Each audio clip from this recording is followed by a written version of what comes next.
Delve into the enigmatic tapestry of biblical lineage as we uncover the cryptic dance between Cain and Seth, a tale of kingship, priesthoods, and the hidden echoes that resonate through the corridors of history. Prepare to question the narratives and embark on a journey where the threads of ancient mysteries intertwine. Sublime Connections, unraveling the intricacies of Cain and Seth's parallel legacies. When tracing Cain's lineage in Genesis chapter 4, verse 17 and 18, only Enoch is named, followed by his descendants Irad, Mahujael, Methuselah, and Lamech. In parallel with this line is given the descendant from Eve's son Seth, and with the addition of 2 extra generations, this line also reaches a Lamech.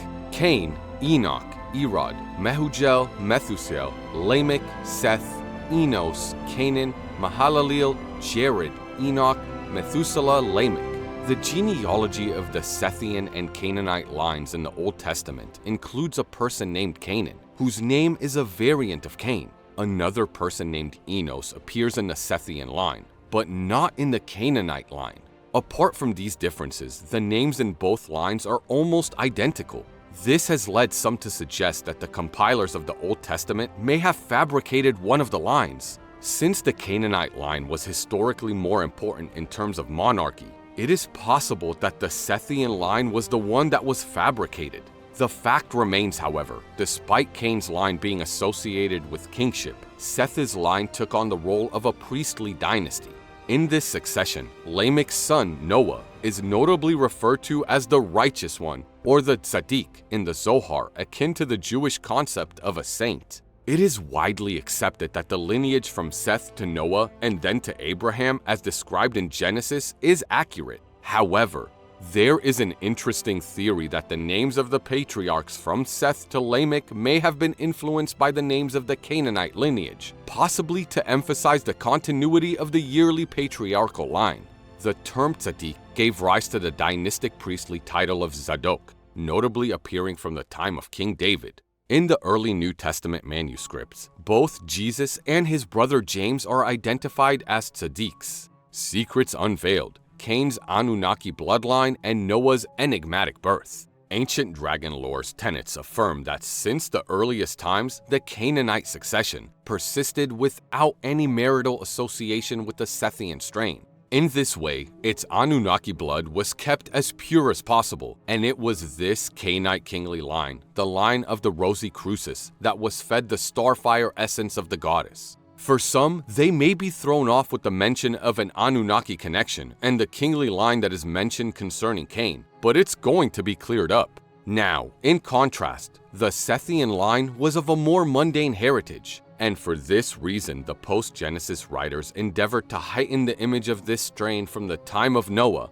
by designing a story which suggested that Noah was not the natural son of Lamech. The tale relates that Noah was so pale and beautiful when born that Lamech doubted that he was the natural father, stating, "Behold, I thought in my heart that the conception was from the watchers, and my heart was changed within me because of this child.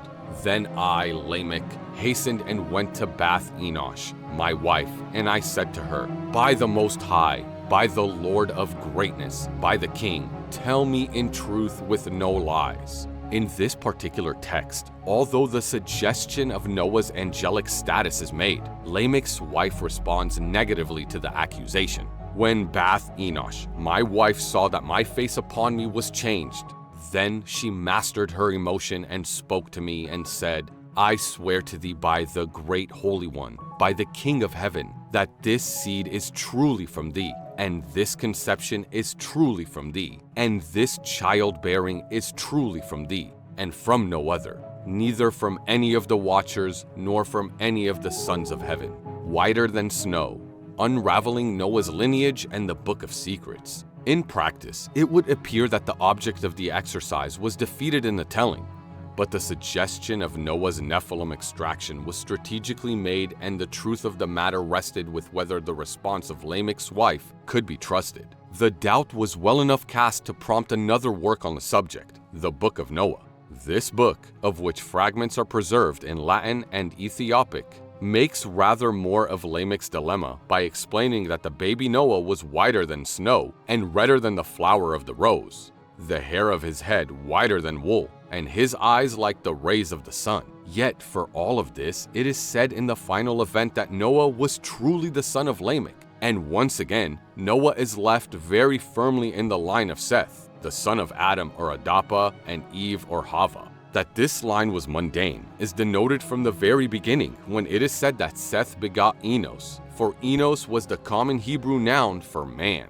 As for the other Lamech, the descendant of Eve and Enki Samael, Genesis explains that he had two wives. One of them, Adah, bore him two sons, and the other, Zillah, bore a son and a daughter. Adah's first son was Jabal, who was said to be the father of such as dwell in tents. According to the Journal of Near Eastern Studies, this designation is of express significance because the Mesopotamian records tells us precisely who these tent dwellers were. In 1942, the ancient king list of Khorsabad was published, detailing the first succession of 17 kings in Assyria, and these kings were referred to as those who dwell in tents outside the city of Assur. Jabal's brother was Jubal, said to be the ancestor of all who handle the lyre and pipe, while his half-brother Tubal-Cain, son of Zillah, is described as an instructor of every artificer in brass and iron. As pointed out in the Hebrew Anchor Bible, the use of the word iron is of course an anachronism, since this was some while before the Iron Age, and should more correctly read metal.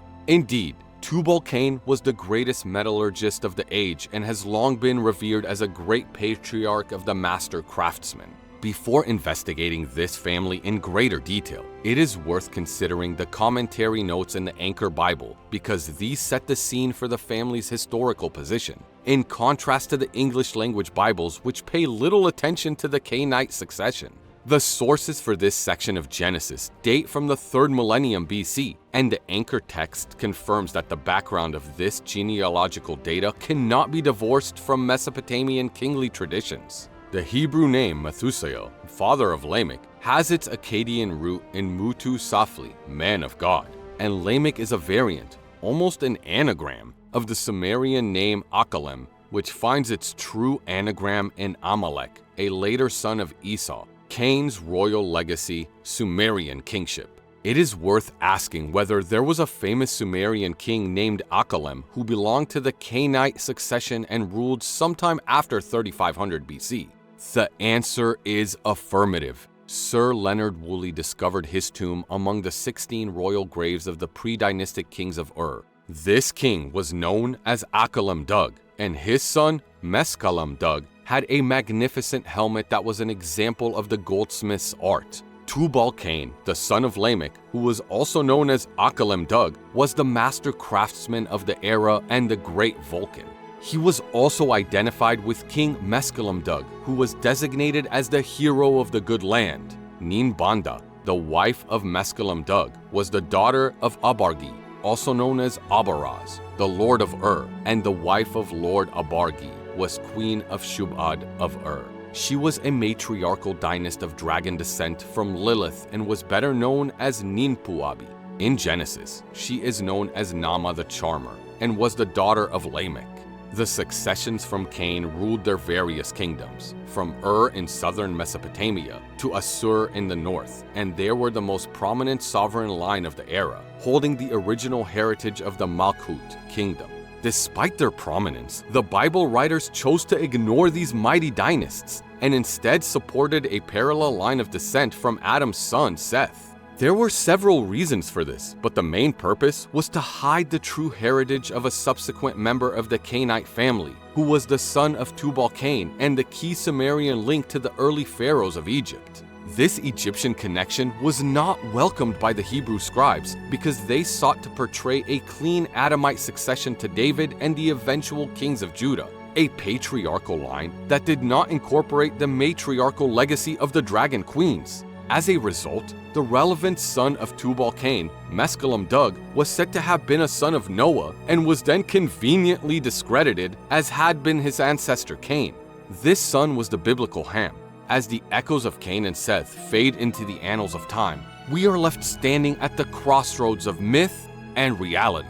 the enigma persists, beckoning us to explore the untrodden paths of ancient wisdom.